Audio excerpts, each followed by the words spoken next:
Hai,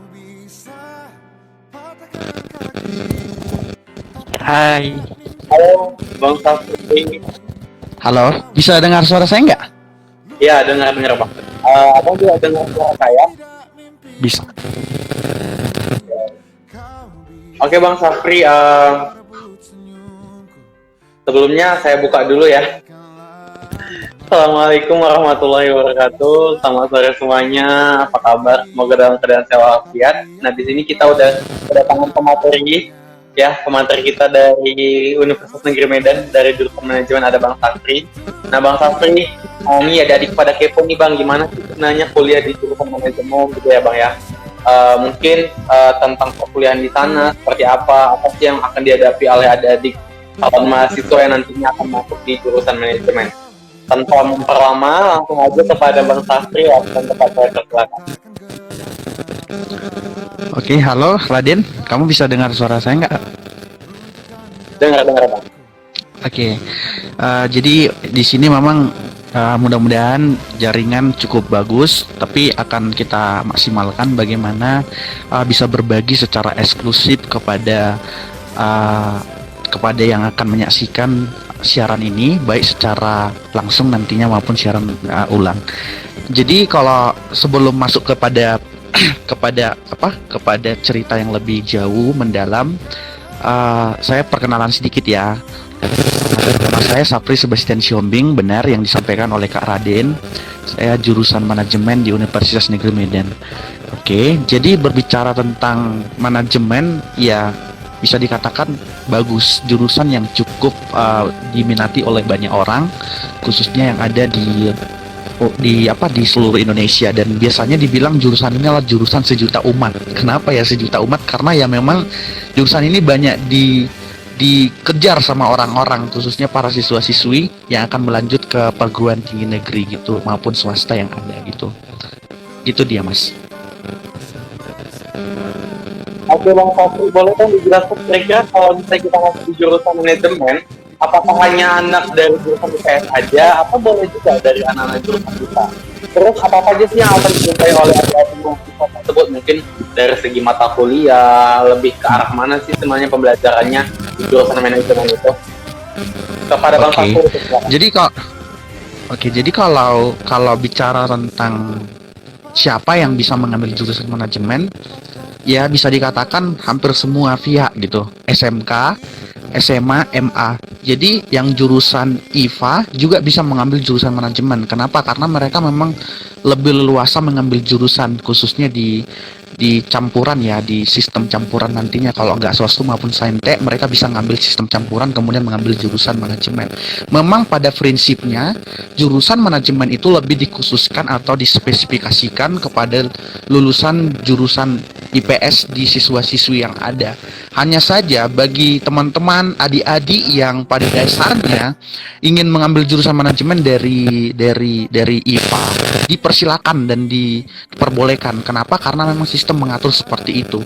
Kalau bicara apa yang dibahas di jurusan manajemen, ya pastinya di manajemen itu membahas tentang ilmu sosial ekonomi. Kenapa sosial ekonomi?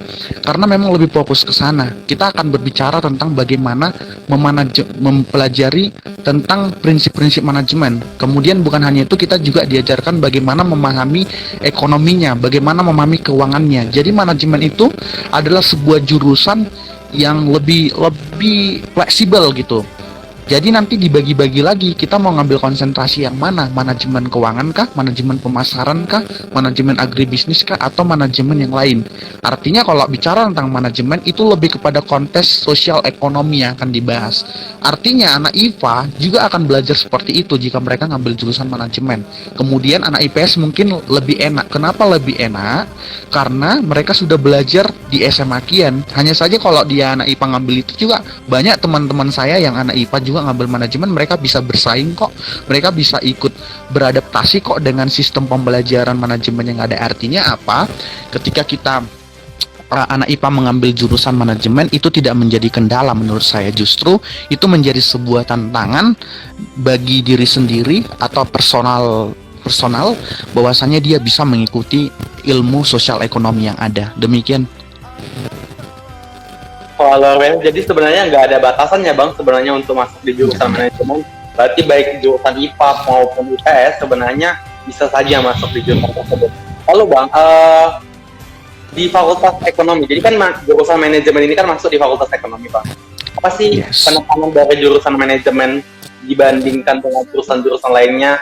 Gitu. Apa sih penekanan dari proses belajar di jurusan manajemen supaya dia ini lebih paham nih bang ya kan? Karena kan mungkin mereka masih belum bisa nih membedakan antara jurusan manajemen atau mungkin dengan jurusan akuntansi gitu kan bang, atau jurusan manajemen dengan administrasi perkantoran, karena yang notabene-nya adalah sama-sama jurusan yang ada di Fakultas Ekonomi.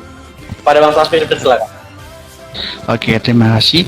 Jadi berbicara tentang apa yang ditekankan di dalam jurusan manajemen itu, yang pastinya adalah bisnisnya. Kenapa? Karena kita akan ditekankan bagaimana bisa menjadi seorang manajer yang bisa memimpin perusahaan, yang bisa memimpin company, yang bisa memimpin sebuah bisnis, yang bisa bahkan bukan hanya memimpin, tapi menghadirkan, tapi membuat. Bahkan kita bukan hanya membuat, tapi kalau bisa kita itu seorang manajemen diajarkan bagaimana menjadi seorang praktisi juga. Tahu ya praktisi mas, praktisi itu supervisor, kayak press manager, direktur utama dan sebagainya. Artinya di manajemen itu lebih kepada bisnisnya. Jadi kalau di akuntansi dia kan lebih kepada keuangannya. Bagaimana kita bisa buat sistem akuntansi yang baik. Bagaimana kita memahami sistem informasi akuntansi. Bagaimana bisa buat laporan keuangan yang baik dan sebagainya. Administrasi perkantoran dia lebih kepada sistem administrasinya. Bagaimana ngebuat surat menyurat, surat masuk, surat keluar dan sebagainya. Sedangkan kalau bicara tentang manajemen, kita diajarkan menjadi seorang leader gitu, menjadi seorang pemimpin gitu. Artinya bahwa prinsip yang harus kita miliki itu adalah prinsip memimpin sebuah bisnis. Bisnis itu kan ada perusahaan dan ada non perusahaan. Itu dia di manajemen. Jadi di manajemen itu kontesnya itu menurut saya lebih apa ya, lebih eksklusif gitu. Kenapa lebih eksklusif? Karena enak juga ya menurut saya di jurusan manajemen itu, karena kita bisa belajar banyak hal. Kayak saya sendiri gini, saya kan ngambil manajemen keuangan, saya juga belajar bagaimana bisa membuat laporan keuangan, mempelajari bagaimana pergerakan harga saham, bagaimana mempelajari sistem investasi dan juga trader dan sebagainya gitu. Jadi kayak bahkan ya bisa dikatakan bersaing juga sama anak akuntansi gitu. Jadi kalau di Unimed sekarang ini sarjana manajemen itu nggak sarjana ekonomi lagi, tapi udah spesifikasi dibuat sarjana manajemen, baru keluar tahun ini. Jadi tahun ini keluar sarjana manajemen itu sudah diakui sama Ban PT. Biasanya kan sarjana ekonomi sama-sama anak akuntansi dan sebagainya. Cuman sekarang sudah diakui menjadi sarjana manajemen. Gitu dia, Mas. Oh, luar biasa bang. Jadi boleh dong mau diceritain sedikit nih, dulunya waktu abang masih di zaman SMA nih, apa memang abang dulunya memang suka di jurusan manajemen, atau kenapa sih alasan abang memilih jurusan manajemen? Apakah memang sudah menjadi passion abang di dulunya, suka mata pelajaran IPS mungkin, ekonomi, jadi lebih memilih manajemen seperti itu? Atau ada hal-hal lain yang mungkin menjadi alasan tersendiri bagi Bang Safri nih, kenapa bisa milih manajemen hari ini? Pada Bang Safri dipersilakan. Oke, terima kasih. Jadi bicara tentang kenapa ngambil manajemen ini, Sanisa udah tahu nih, kemarin tuh aku olimpiade ekonomi di Unimed sama Kak Sapri semua. Oh gini, jadi aku pernah ikut olimpiade kebetulan waktu SMA. Jadi ekonomi aku kebetulan juara mewakili kabupaten aku ke tingkat provinsi. Jadi waktu SMA itu mewakili kabupaten ke tingkat provinsi di ekonomi. Jadi dulu memang sangat suka belajar tentang bagaimana memanajemen, bagaimana ekonomi, bagaimana akuntansi dan sebagainya. Jadi memang udah termasuk jadi hobi ya. Kemudian kita browsing gitu. Kita browsing jurusan-jurusan di PSI yang passing grade-nya itu tinggi. Ternyata manajemen sama akuntansi. Oh, ini benar, ini enak ini. Jadi gitu. Jadi kemudian kalau dibilang kenapa alasan ngambil manajemen, ya memang banyak variabel yang saya pertimbangkan, bukan hanya melihat satu satu sudut pandang, tapi melihat beberapa pertimbangan. Karena menurut saya orang yang ideal itu adalah orang yang mempertimbangkan banyak variabel dan tidak hanya berfokus ke satu variabel secara parsial, tapi kita harus melibatkan variabel-variabel lain secara holistik. Jadi itu dia. Jadi saya libatkan variabel-variabel lain kan. Dulu memang pengen ke STAN. Saya dulu pengen ke STAN mati-matian. Saya nggak mau kuliah karena saya jujur tahu itu bahwa saya nggak bisa kuliah. Dulu saya bayar uang kuliah dan waktu di Unimed ya saya diberi kepercayaan mendapatkan beberapa beasiswa kayak PTPN, Inalum dan sebagainya. Jadi kemudian itu yang nyengkolain saya jujur. Jadi kembali lagi sama asisten dosen dan sebagainya ya, dan ikut-ikut ajang-ajang event-event. Jadi kalau dibilang memang ini kayak jujur juga bukan hanya pelampiasan, tapi pelampiasan yang benar-benar tepat. Artinya saya tidak ingin saya tidak ingin kuliah di Unimed atau di USU atau di perguruan tinggi lain. Yang penting harus kedinasan, tapi malah kuliah di sana sesuai dengan jurusan kita. Artinya pelampiasan yang tepat. Jadi saya bisa katakan pelampiasan yang tepat. Kenapa? Karena kita tepat duduk di tempat yang pada dasarnya passion kita gitu, yang pada dasarnya sesuai dengan apa yang kita inginkan di bangku SMA gitu dia Mas Raden. Jadi kalau dibilang alasan memang banyak alasan saya pertimbangkan. Kemudian prospek kerjanya kan bagus juga gitu. Manajemen nanti saya langsung bayangkan, nanti jadi manajer gitu kan, memimpin perusahaan enak dan sebagainya, ngemimpin tim dan sebagainya, presentasi depan bos-bos besar yang perutnya buncit-buncit gitu ya.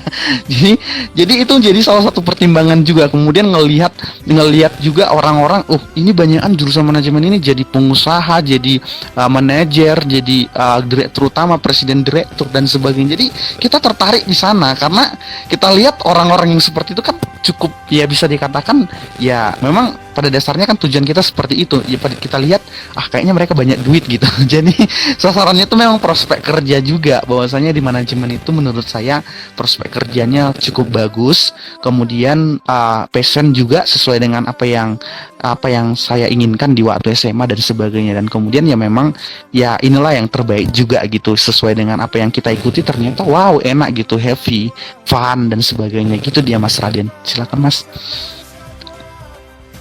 Wah, luar biasa ya Bang. Jadi sebenarnya banyak sekali alasan-alasan Abang. Termasuk tadi salah satunya Bang, ya bahwasanya prospek kerja dari seorang manajemen yang cukup luas ya. Karena Oke, berbicara tentang prospek kerja nih Bang. Boleh dong dikasih tahu apa sih sebenarnya prospek kerja dari lulusan dari mahasiswa manajemen? Kepada Bang Safri dipersilakan. Oke, jadi Mas, lulusan manajemen itu bisa masuk ke semua lini. Kenapa ke semua lini? Karena di semua sistem organisasi, kompani khususnya, perusahaan dan non-perusahaan, itu pasti membutuhkan tenaga manajemen. Nggak bisa dipungkiri. Bahkan di pemerintahan, di government, butuh juga tenaga manajemen. Manajemen sumber daya manusia, misalnya itu HRD ya. Kalau manajemen sumber daya manusia itu lebih kepada pekerjaannya nanti HRD. Kemudian kalau kita bilang di dalam konsep perusahaan, banyak banget yang dibutuhkan. Manajemen keuangan buat laporan keuangan, manajemen pemasaran buat memasarkan, manajemen agribisnis masuk juga ke PTPN dan sebagainya kan, masuk ke PTPN, masuk ke sistem-sistem Kementerian Pertanian dan sebagainya. Artinya apa? Manajemen ini memang ke semua lini masuk. Karena apa? Karena semua lini perusahaan dan non-perusahaan membutuhkan tenaga manajemen. Tapi gini juga Mas, saya perlu klarifikasi. Karena masuknya ke semua lini lah, makanya disebut sebagai sejuta umat gitu, jurusan sejuta umat. Karena masuknya ke semua lini, jadi disebut sebagai jurusan sejuta umat. Kenapa? Karena di semua kampus manajemen pasti ada. Cari di kampus mana, pasti manajemen itu ada. Di universitas, di swasta, di non swasta, negeri dan sebagainya, bahkan di manapun itu pasti kita dapatin. Artinya memang manajemen itu di semua lini dibutuhkan dan akhirnya disebut sebagai jurusan sejuta umat. Karena memang banyak juga di Indonesia kampus-kampus yang memang pada dasarnya memiliki jurusan manajemen. Jadi kalau ditanya sama Mas Raden, Bang ini manajemen kemana sih? Jawabannya cuma satu, ke semua lini dibutuhkan gitu. Jadi kalau CPNS, pembukaan lowongan CPNS, itu manajemen juga banyak itu informasi yang dibutuhkan. Kenapa? Karena memang semua lini dibutuhkan. Bukan hanya Kementerian Pertanian, Keuangan, Kemenko Ekonomi dan sebagainya, tapi semua lini dibutuhkan gitu dia, Mas. Jadi kalau ditanya ya kemana? Ke semua lini gitu jawabannya. Oke. Wah, luar biasa. Jadi banyak sekali ya Bang, banyak proses dari kerja, karena memang di semua aspek bidang pekerjaan itu memang sangat membutuhkan mahasiswa-mahasiswa lulusan manajemen. Wah, kalau itu kan berarti menurut Abang, karena prospek kerjanya juga banyak, dan banyak juga lulusannya dari PTN ataupun PTS dari tiap-tiap tahunnya, berarti apa menginginkan bahwasanya untuk mendapatkan prospek kerja tersebut butuh apa ya, persaingan yang kuat ya Bang, antara sama lulusan-lulusan tersebut. Oke, jadi sebenarnya Mas, kalau bicara tentang persaingan di era industri 4.0 sekarang, kalau kita kan Indonesia masih menerapkan industri 4.0. Kalau Jepang itu udah society 5.0, artinya mereka udah 5.0. Jadi kalau bilang persaingan di semua jurusan itu memang sama aja, persaingannya memang ketat. Siapa yang memiliki skill, siapa yang memiliki value proposition, nilai tambah dalam hidupnya, ada kayak konsep pemasaran namanya, ada nilai jual. Jadi kita juga sebagai seorang personal diri kita sendiri, kita juga harus memiliki nilai jual. Kayak Mas Raden nih, Mas Raden juga apa yang Mas Raden suatu saat jual? Ya, maksud saya bukan ini ya, bukan jual diri ya seperti yang pada dasarnya dipahami oleh orang-orang, enggak. Tapi maksud saya itu adalah bagaimana Anda mau nawarin apa gitu kepada orang lain. Anda nggak bisa hanya mengandalkan yang namanya ijazah, nggak bisa hanya mengandalkan gelar. Sekarang ini kita dituntut untuk menjadi lulusan yang benar-benar punya sesuatu yang bisa kita jual ke masyarakat. Coba kita perhatikan Aqua sama Lee Mineral, saya bandingkan. Kenapa setiap orang beli Aqua, beli minuman, selalu dibilang beli Aqua, padahal pada dasarnya beli Lee Mineral? Karena Aqua itu sudah menjadi sudah menjadi nilai jual di masyarakat yang diingat, dikenal sama masyarakat. Gitu juga manajemen. Kalau dibilang manajemen, langsung mereka, apa yang bisa kamu jual gitu? Apa yang bisa kamu berikan ke perusahaan ini? Jadi kalau dibilang persaingan ketat, saya rasa semua jurusan sih. Jadi kembali ke mindset kita. Kita punya low mindset atau up mindset. Kita punya mindset yang rendah atau mindset yang tinggi gitu. Tergantung sama kita. Kalau di era sekarang ini Mas Raden, lulusan siapapun kita, lulusan dari kampus manapun, kadang-kala nggak menentukan siapa kita akan berdiri di standing position mana, nggak menentukan. Tapi langsung ditanya, apa yang bisa kamu buat? Itu dia, itu bahayanya. Makanya menurut data dari Kementerian Ketenagakerjaan tahun 2020, lulusan terdidik khususnya dari vokasi, dari Politeknik dan SMK, itu banyak menganggur. Universitas juga banyak.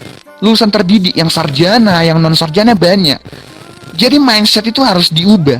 Banyak orang cepat kejar-kejar lulus, tapi mereka nggak ngubah mindset. Banyak orang cepat ingin keluar, cepat ingin ini, kejar-kejar nilai dan sebagainya, tapi nggak memikirkan apa yang bisa mereka upgrade dalam diri mereka. CV yang mereka mau tawarkan tertulis nanti apa-apa aja di dalam CV tersebut, poin-poin apa aja. Tapi banyak sekali kan di antara kita hanya berpikir, aduh, yang penting lulus, yang penting sarjana. Sebenarnya nggak boleh, Mas. Nggak boleh. Kita harus ubah mindset kita. Artinya persaingan semakin ketat. Artinya setiap tahun, setiap waktu, persaingan semakin ketat. Kayak ini nih, Mas Raden. Saya sangat salut. Ini buat soal Kupedia. Kenapa? Karena soal Kupedia ini menjadi sebuah gebrakan buat orang-orang juga. Jujur saya salut ketika dengar soal Kupedia, saya lihat, oh ternyata gini-gini. Jadi artinya ini hal-hal seperti ini contoh-contoh yang harus ditiru oleh mahasiswa seharusnya. Benar, hal-hal seperti ini. Hal-hal seperti ini yang harus dibentuk dari zaman kita mahasiswa. Karena ketika kita kerja, kita sudah diajarkan untuk membuat sebuah sistem. Ini kan Mas Raden buat soal Kupedia ini kan juga buat sistem. Bagaimana memanajemen waktu, memanajemen diri, memanajemen ide-ide brilian apa yang harus aku buat sehingga terbentuklah Soalkopedia gitu dia. Jadi kalau ditanya apakah memang persaingannya ketat, saya rasa semuanya persaingannya ketat, tergantung bagaimana kita melihat dari sudut mana kita memandang persaingan itu gitu dia Mas. Wah, luar biasa. Bang Safri, ya jadi benar sekali yang dibilang oleh Bang Safri ya. Nah, kan di sini bersama kita kan ada adik-adik SMA nih, kan Bang, yang akan masuk ke jenjang perkuliahan nih. Nah, tadi Bang Safri mau tahu nih, the golden key-nya. Jika kamu menjadi seorang mahasiswa, kamu nggak hanya ya belajar, tapi kamu bisa mengupgrade diri kamu dimanapun, baik itu dalam komunitas, organisasi, di lingkungan luar Anda. Jadi silahkan kalian beraktivitas. Jadi nggak hanya belajar di dalam kelas, tapi kalian bisa berupgrade kalian seperti yang dibilang oleh Bang Safri tadi. Luar biasa nih. Jadi buat adik-adik nih ya kan, boleh nanti mau tahu nih masuk di jurusan manajemen atau di jurusan manajemen Unimed ya kan. Boleh nih diskusi-diskusi juga nih bareng sama Bang Safri. Luar biasa Bang Safri. Motivasi yang sangat membuka pola pikir kita, karena nggak semua orang berpikir seperti itu. Karena kadang orang berpikir ya cepat amat, ya udah silahkan cepat amat cari kerja gitu kan. Dan dia nggak tahu apa sih yang bisa menjadi nilai tambah dia ketika nantinya akan bekerja di sebuah perusahaan. Karena kan sebenarnya nggak ujung sih. Sebenarnya kan kita ini diharapkan juga bisa sebenarnya membuka sebuah lapangan pekerjaan gitu. Menjadi seorang entrepreneur, nggak hanya kita itu hanya ya kita tamat bekerja di tempat orang lain, tapi kita juga sebagai mahasiswa harus bisa dong membuka sebuah lapangan pekerjaan baru seperti itu. Oke, Bang Safri, kita butuh kemeluas nih Bang Safri. Kita break lagi ya kan. Oke, tadi Bang Safri udah dijelaskan nih tentang persaingan gimana sih proyeksi kerja dari lulusan manajemen. Bang Safri boleh dong dijelaskan mata kuliahnya nih Bang. Dideskripsikan aja sih Bang dari semester 1 sampai di semester akhir itu kira-kira apa sih mata kuliah yang ditemui oleh adik-adik itu nanti ketika masuk di jurusan manajemen. Intinya mata kuliah yang wajib dan yang akan ditempuh oleh mahasiswa yang akan mengambil jurusan manajemen itu intinya adalah sosial ekonomi. Kembali kepada sosial ekonominya. Jadi nanti mata kuliah yang di dalam itu adalah mata kuliah kayak bagaimana manajemen keuangan, manajemen pemasaran, manajemen agribisnis, dan manajemen sumber daya manusia. Jadi yang tiga ini di awal semester mereka akan mengikuti mata kuliah dasar. Namanya ada dasar akuntansi dasar. Ada juga yang namanya kayak ekonomi mikro, ekonomi makro, matematika ekonomi dan sebagainya. Itu dasar-dasar untuk masuk kepada manajemen yang lebih dalam. Kalau di manajemen yang lebih dalam mereka akan lebih spesifikasi bahas tentang manajemen pemasaran, manajemen sumber daya manusia, manajemen agribisnis, manajemen keuangan dan sebagainya gitu. Jadi kalau mata kuliahnya ya itu aja. Tentang ekonomi sosial ekonomi di dalamnya. Bahkan ya saya rasa kalaupun ada mata kuliah yang lain seperti Pancasila dan Bahasa Indonesia, itu hanya mata kuliah tambahan dan itu hanya mereka pelajari ketika selama beberapa semester itu hanya bisa dikatakan hanya 1 semester gitu. Artinya bahwa mata kuliah yang akan dipelajari di jurusan manajemen itu adalah mata kuliah sosial ekonomi yang ada, yaitu manajemen pemasaran, manajemen keuangan, manajemen sumber daya manusia. Kemudian akan belajar tentang di awal akuntansi dasar, belajar ekonomi mikro, ekonomi makro, matematika ekonomi dan sebagainya. Gitu dia Mas. Wah, luar biasa Bang. Jadi sebenarnya belajarnya itu juga apa ya Bang ya, lebih ke mata pelajaran. Kalau kita di SMA itu lebih ke IPS-nya lebih banyak ya Bang ya. Jadi memang kalau misalnya adik-adik yang masuknya dari jurusan IPS langsung masuk manajemen, sebenarnya udah banyak sih sebenarnya bakal-bakal yang bisa kamu dapatkan sebenarnya sebelumnya dibandingkan dengan adik-adik siswa yang masih di jurusan IPA gitu ya, yang notabene-nya tidak terlalu mendalami mata pelajaran di IPS seperti itu.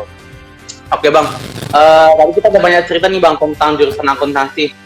bicara tentang mengupgrade diri nih bang, apa sih yang abang lakukan waktu abang di masa abang kuliah? Gimana sih cara abang bisa mengupgrade diri abang gitu kan?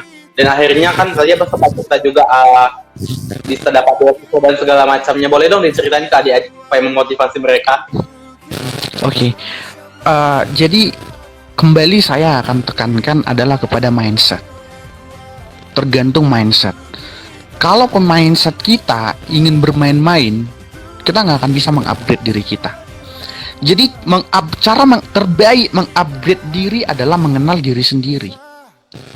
Orang yang tidak mengenal dirinya, dia akan merasa dirinya hebat, akan merasa dirinya nggak perlu melakukan sesuatu hal tersebut.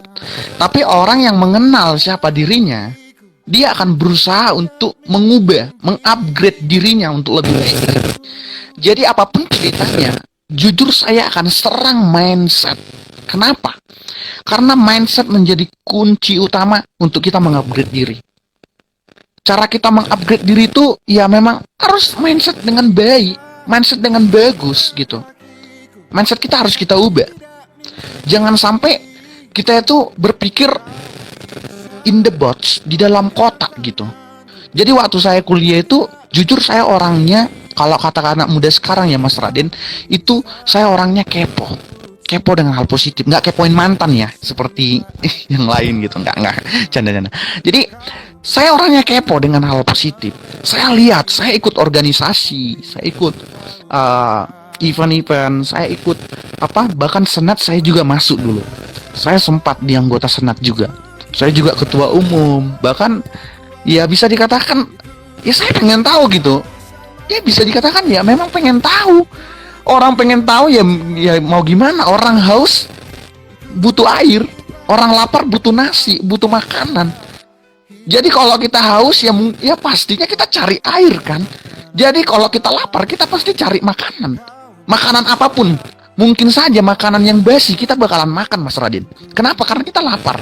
Kalau kita haus, kita pasti minum. Sekalipun itu minumannya udah sedikit bermasalah gitu, pasti kita minum karena hausnya.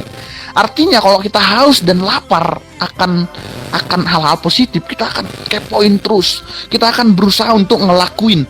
Kita akan berusaha untuk mencari tahu gitu. Jadi dulu saya memang betul waktu saya mau dapat beasiswa, saya kira dapat beasiswa itu sulit.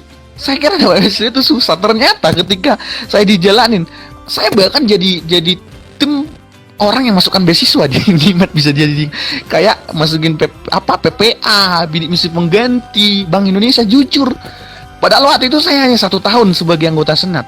Tahunnya saya karena ketua umum saya dihalang-halangi karena katanya top up leader nggak bisa masuk. Ya udah, nggak apa-apa pikiran saya. Jadi artinya bahwa mindset, kembali ke mindset, rasa kepo kita bagaimana. Kita kepo nggak dengan hal-hal positif. Ketika kita kepo dengan hal positif, kita akan upgrade diri kita. Upgrade diri kita itu dimulai dari mengenal diri sendiri. Jadi kenali dirimu. Orang yang tidak kenal dengan dirinya, dia akan merasa hebat. Dia akan merasa, oh aku hebat kok, aku orang kaya kok, aku kan kayak gini. Tapi kalau orang yang mengenal dirinya, UMI, pasti dia merasa aku harus maju, aku harus ikut olimpiade, aku harus ikut event-event menulis kayak aku dulu kan. Aku pikir ya buat event ngikut-ngikutin event itu sulit gitu. Bahkan hari pertama aku harus berangkat ke olimpiade, lomba menulis gitu, call for paper. Saya nggak pernah naik pesawat. Jadi awalnya tuh takut gitu. Check-in itu apa ya? Lendit itu apa ya? Jadi saya nggak tahu istilah-istilah seperti itu. Ternyata ketika kita jalanin, oh ternyata seperti ini, oh ternyata seperti ini, sistemnya seperti ini. Dan bahkan di Unimed itu dulu, jujur saya menjadi orang yang paling bosan dilihat di keuangan. Tanya itu abang semua, Ibu Yanti, semuanya lah yang ada di keuangan. Pasti tuh dulu waktu kalau di Unimed itu ada Ibu Yanti, ada sebagainya itu. Mereka tuh sampai bosan ngeliat muka kami. Kamu aja yang minta proposal ke sini katanya. Kenapa? Karena event lomba, buat event, buat ini ngikutin lomba dan sebagainya. Dan bahkan jujur, saya sampai pernah di dalam 1 semester itu saya masuk kuliah ke dalam kelas. Itu 7 menit lagi, 15 menit lagi saya keluar gitu. Saya keluar karena sok sibuknya. Jadi artinya cara mengupgrade diri itu pengen tahu dengan hal positif. Jangan kepoin mantan doang, jangan kepoin pacar doang. Coba sekali-sekali kepoin hal positif. Coba sekali-sekali pengen tahu dengan hal-hal yang seperti ini. Ih, Bang Raden itu, Mas Raden itu gimana ya caranya buat kayak gitu ya? Gimana ya buat gini? Harus gitu. Gimana ya buat seperti ini? Gimana buat sistem seperti ini? Harus seperti itu.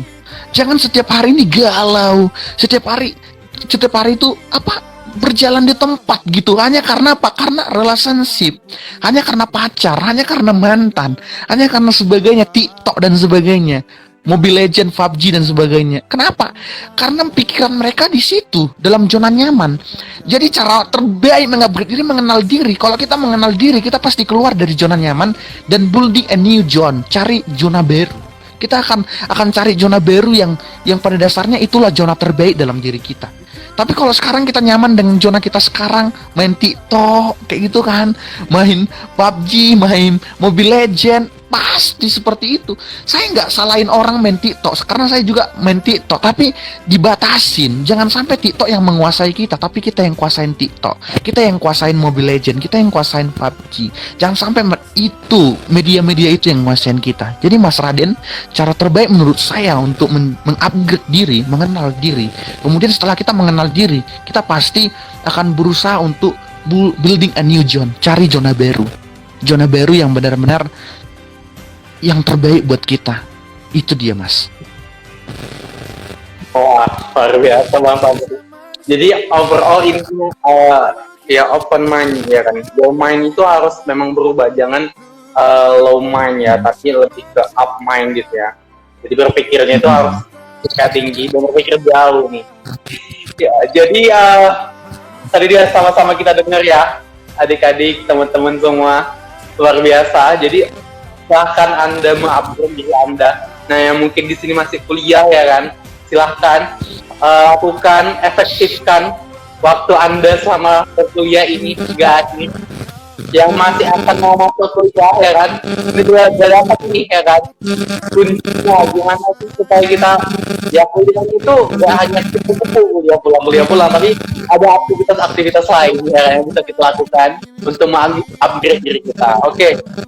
Tadi kita sudah banyak pemahaman langsung dari Bang Fabri ini tentang jurusan akuntansi, bahkan motivasi luar biasa sekali sampai lomba. Tadi aku sempat nengok nih komentar-komentar dari beberapa mungkin teman-teman atau adik-adiknya Bang Fabri ya, pernah ikut lomba ini ya, Olimpiade Bang Fabri, luar biasa, Olimpiade Ekonomi.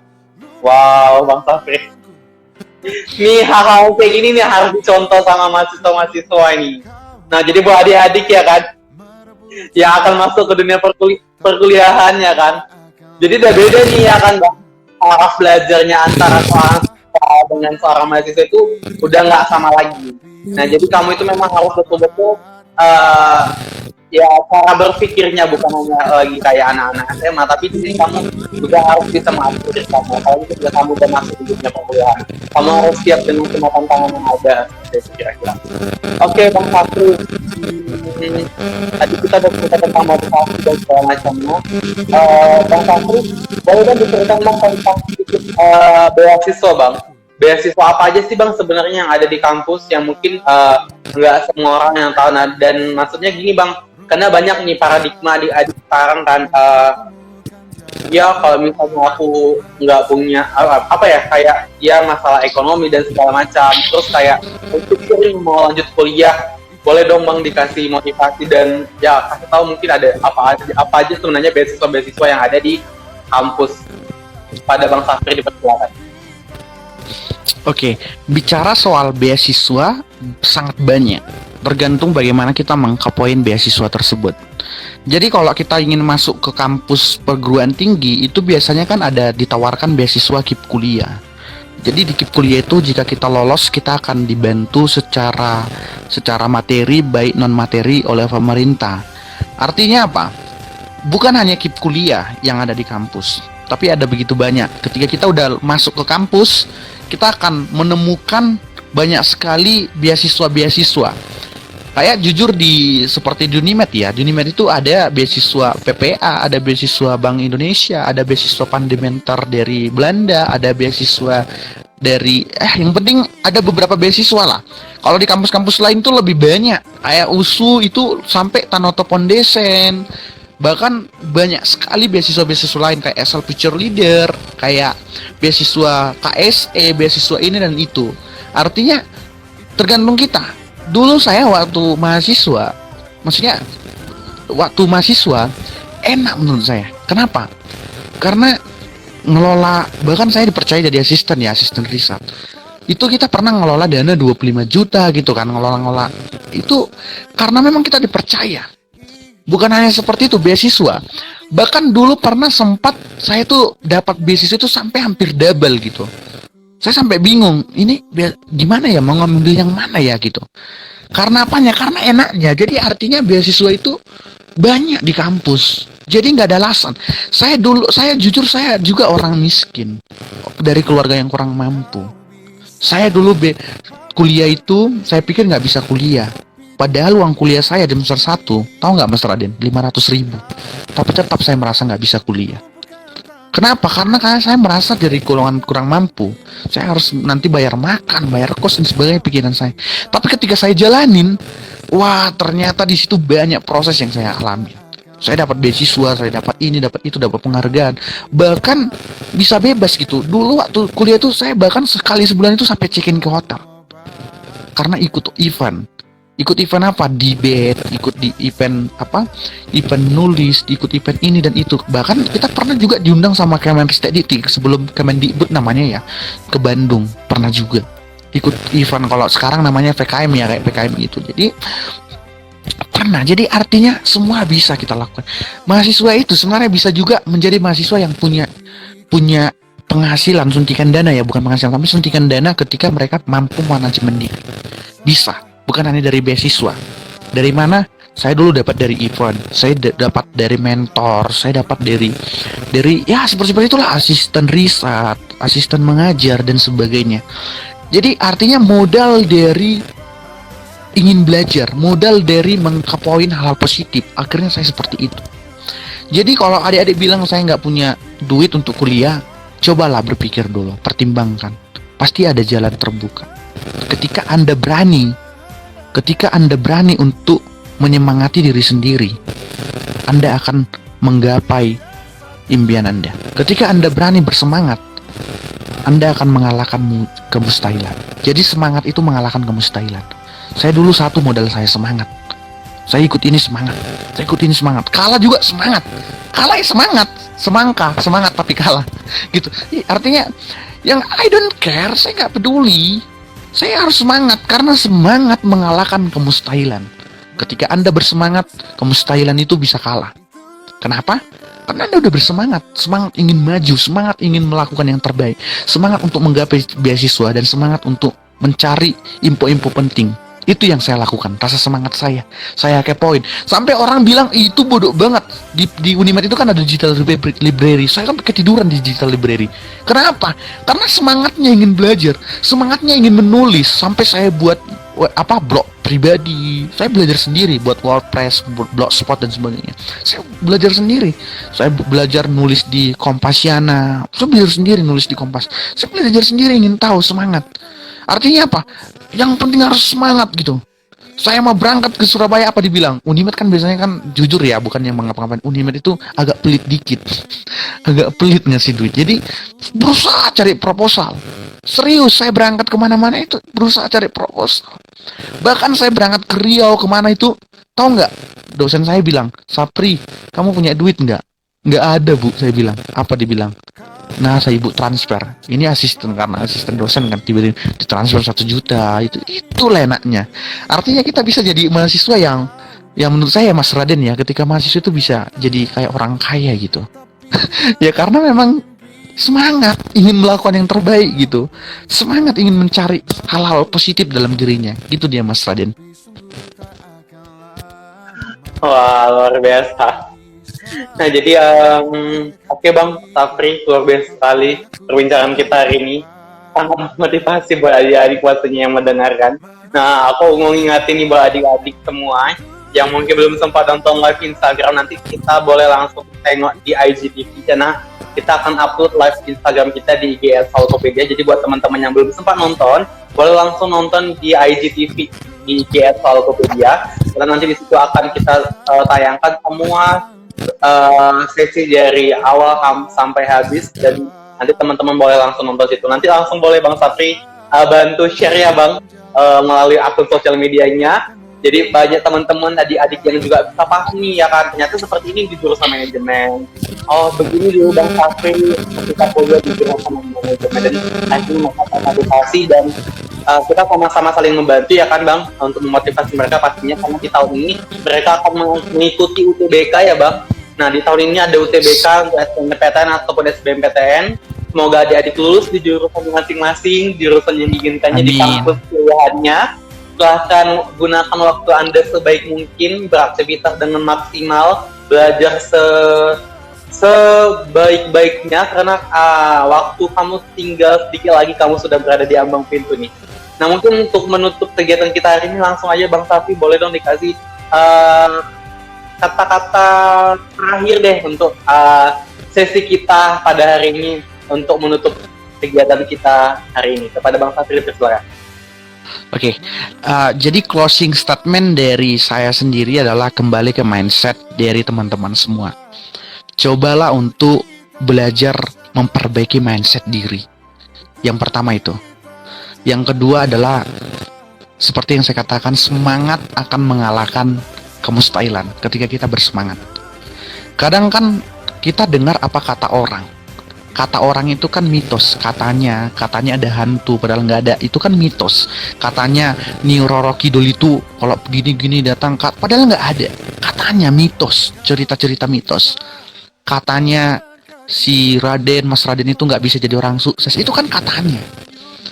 Tapi orang yang ideal itu, orang yang punya mindset bagus itu bukan percaya pada katanya, mitos itu, tapi percaya pada faktanya. Dia akan berusaha. Kenapa? Memang benar. Mendengar itu adalah emas. Berbicara itu adalah berlian. Tapi kadangkala kita butuh tuli dan bisu agar kita terus bergerak. Itu dari saya. Artinya kita butuh tuli dan bisu agar kita terus bergerak. Karena semangat akan mengalahkan kemustahilan. Mulai hari ini, catat dalam diri sendiri. Kalau bisa, tempelkan di kamar masing-masing. Seperti yang saya lakukan waktu SMA dan sampai sekarang. Saya tempelkan di kamar saya. Saya harus ini, dan sebagainya. Itu memotivasi saya. Orang ketawa enggak? Ketawa. Mana mungkin anak kampung itu pergi ke Surabaya? Mana mungkin anak kampung itu pergi ke Bandung? Mana mungkin anak kampung itu pergi ke sini dan ke sana? Tapi ternyata itu adalah katanya, mitos. Saya buktikan dengan faktanya. Faktanya, saya percaya faktanya bahwa semangat akan mengalahkan kemustahilan. Semangat akan mengalahkan yang namanya itu omongan-omongan orang. Semangat akan mengalahkan segalanya. Dan kemudian satu lagi, tidak ada yang dapat mengalahkan ketekunan dan kerja keras, sekalipun itu kejeniusan, sekalipun itu kekuatan. Anda orang kuat, Anda akan kalah sama orang tekun. Anda orang pintar, Anda akan kalah sama orang tekun. Lihat, hanya beberapa orang pintar di muka bumi ini, tapi mereka akan dikalahkan sama orang-orang yang tekun. Karena orang tekun adalah mereka yang akan menguasai diri. Saya akan kutip satu pernyataan yang disampaikan oleh seorang ahli motivasi dari Leo Tolstoy dari Amerika Serikat. Dia berkata demikian: dunia adalah milik mereka yang mempunyai antusiasme dan bersikap tenang. Ingat, catat antusiasme. Milik mereka siapa? Siapa yang memiliki? Orang yang memiliki antusiasme, orang yang memiliki semangat dan bersikap tenang. Bersikap tenang apa artinya? Mereka yang gak peduli apa kata orang yang katanya tadi Raden gak bisa sukses, yang katanya tadi Raden gak mungkin ini, yang katanya tadi mungkin teman-teman gak akan bisa sukses. Mereka percaya pada faktanya, mereka tetap tenang, fokus kepada tujuannya, dan tetap berjalan. Demikian Mas Raden. Wah, luar biasa. Thank you buat Bang Safi atas motivasi dan closing statement luar biasa. Semoga memotivasi kita semua. Wah, luar biasa. Terima kasih banyak Bang buat ilmunya yang diberikan pada hari ini. Thank you buat waktunya. Semoga Bang Safi sukses selalu ke depannya, sehat selalu dan rezeki yang luar biasa ke depannya pastinya. Mungkin itu saja yang bisa Raden sampaikan kepada Bang Safi. Thank you buat adik-adik yang udah stay tadi live Instagram pada hari ini. Jangan lupa aku ingatin lagi buat adik-adik untuk tonton juga nanti ketika belum sempat nonton live kita bisa langsung nonton di IGTV di IG atau Tokopedia. Thank you buat semuanya. See you. Assalamualaikum warahmatullahi wabarakatuh. Selamat sore, salam sejahtera untuk kita semua. Terima kasih ya. Waalaikumsalam. See you. Oke. Kakiku, patah tanganku, rabut